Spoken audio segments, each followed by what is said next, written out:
पाठ सुरक्षा घर और बाहर। पाठ उद्देश्य व परिचय। इस पाठ के माध्यम से उन नियमों की जानकारी दी गई है जिनको अपनाकर हम सुरक्षित रह सकते हैं। पाठ का उद्देश्य बच्चों को जागरूक बनाना है। सुगंधा के विद्यालय में सुरक्षा सप्ताह मनाया जा रहा था।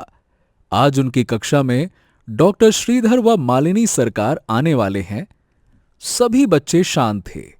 अतिथियों ने अध्यापिका के साथ प्रवेश किया। बच्चों ने उनका अभिवादन किया। अध्यापिका ने उनका परिचय दिया। डॉक्टर श्रीधर ने कहना शुरू किया, बच्चों, क्या आप जानते हैं कि सुरक्षा का क्या अर्थ है? सर, सुरक्षा का अर्थ है बचना। हाँ, बिल्कुल ठीक कहा। सुरक्षा का अर्थ है संकट या खतरे से मुक्त होना। यह खतरा हमको बताकर नहीं आता, इसीलिए हमको हर समय सजग रहना है। अब मैडम सरकार आपको बताएंगी कि घर में हम कैसे सुरक्षित रह सकते हैं।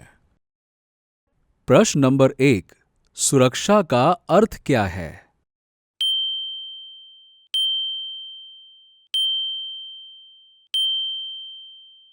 बच्चों, हम सबसे ज्यादा सुरक्षित कहाँ महसूस करते हैं? मैम, घर पर। वहाँ मम्मी पापा है ना। बिल्कुल सही। किंतु घर में भी हमको आग, पानी, बिजली और बहुत से खतरों से सावधान रहना चाहिए। ध्यान रखिए, AC, cooler, heater, hair dryer, immersion rod या बिजली से चलने वाले किसी उपकरण को स्वयं न चलाएं। सॉकेट में हाथ देना या बिजली के तारों को छूना जोखिम भरा हो सकता है। दूसरा बड़ा खतरा है आग। आग से बचाओ। गैस, स्टोव, माचिस, लाइटर। आग से जुड़े उपकरण का प्रयोग अकेले न करें। स्टूल पर चढ़ना, कुर्सी पर चढ़कर कुछ उतारना खतरे को दावत देना है। मैम, यदि हाथ जल जाए तो क्या करें? ऐसे में हाथ को तुरंत नल के नीचे करिए। ठंडक पड़ने पर मलहम लगाइए। डॉक्टर को दिखाने में भी देर नहीं करनी चाहिए।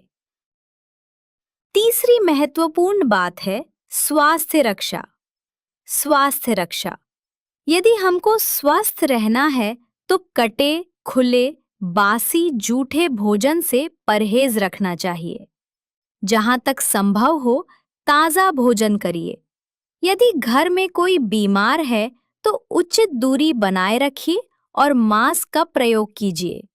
रसोई का कचरा रोज घर से निकालना चाहिए। घर की सफाई में मदद कीजिए।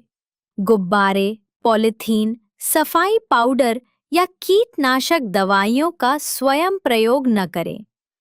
प्रश्न नंबर 2, मास्क का प्रयोग कब करें?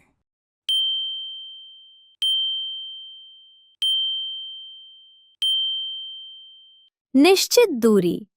अब जो बात मैं आपको बता रही हूं, ध्यान पूर्वक सुनिए। इस चित्र में देखिए, क्या आपको किसी को ये इजाजत देनी चाहिए?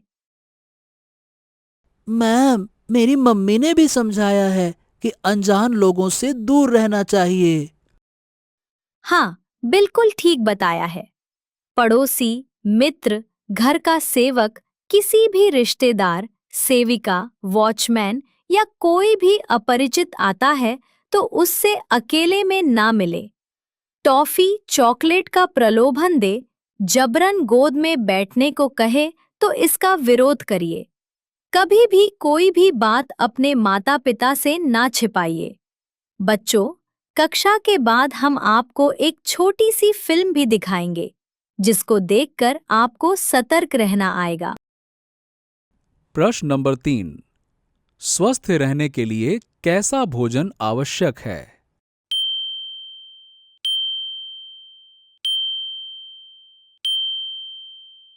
बच्चों, अब मैं आपको कुछ ऐसी बातें बताऊंगा जिससे आप घर के बाहर सुरक्षित रहें। आप विद्यालय कैसे जाते हैं? सर, मैं तो स्कूल बस से आता हूँ। और मैं कैब से आती हूँ। शाबाश! आपको ध्यान रखना है कि बस या कैब तक कोई आपको छोड़ने आए। अकेले दौड़कर सड़क पार करने के लिए अभी आप छोटे हैं। सड़क पर चलते समय हमेशा यातायात के नियमों का पालन करिए। यदि किसी मित्र के घर पार्टी में जाते हैं तो अपने मित्रों के साथ ही रहें। टॉयलेट भी किसी के साथ जाएं। कभी-कभी बच्चे टॉयलेट में बंद हो जाते हैं। जी सर, एक बार मैं भी ऐसे ही बंद हो गया था। हाँ बेटा, बहुत बार कुंडी खराब होने से ऐसा होता है। इसके अलावा तरणताल, तालाब, नदी पर भी किसी बड़े के साथ ही जाइए। इसी प्रकार किसी घने वृक्ष, झाड़ी या पौधे में हाथ डालने से बचिए। शाम को आप पार्क जाते होंगे और यदि कोई बच्चा आपको झूले से गिराने की या ऊंची जगह से धक्का देने की कोशिश करता है तो इसकी शिकायत घर पर जरूर करिए। और यदि कोई अनजान व्यक्ति आपको साथ चलने को कहता है, भले ही वो ये कहे कि आपके मम्मी या पापा की दुर्घटना हुई है, आप फिर भी साथ नहीं जाइएगा। स्कूल में फोन नंबर हमेशा याद रखिए। स्कूल में, बस में, घर से बाहर कोई आपको गलत ढंग से छूने की कोशिश करे तो उसका विरोध करिए। अब मैं चाहता हूं कि अध्यापिका इस बात को चित्रों के द्वारा भी बताएं। बच्चों, हमारा सजग, सतर्क रहना ही हमको सुरक्षित रखता है। आपका जीवन आपके लिए ही नहीं, हमारे लिए भी अमूल्य है। इसीलिए इन सभी बातों को ध्यान में रखिएगा। धन्यवाद सर।